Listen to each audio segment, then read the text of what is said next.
Hello guys, welcome back. In this video I'm going to show you how to know if someone blocked you on iPhone.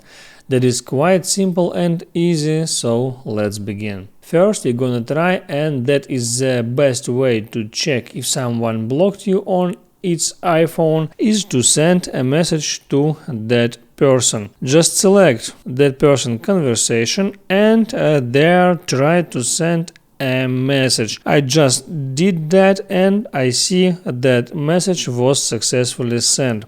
How I know that?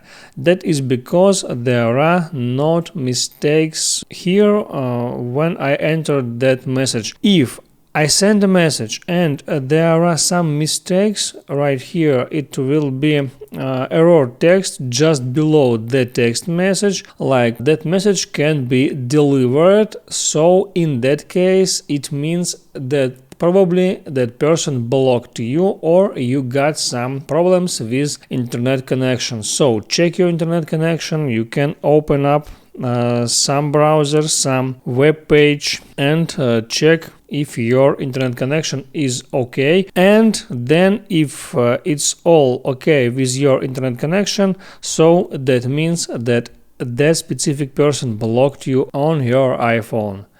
Make sure you like this video if it was helpful for you, and see you next time.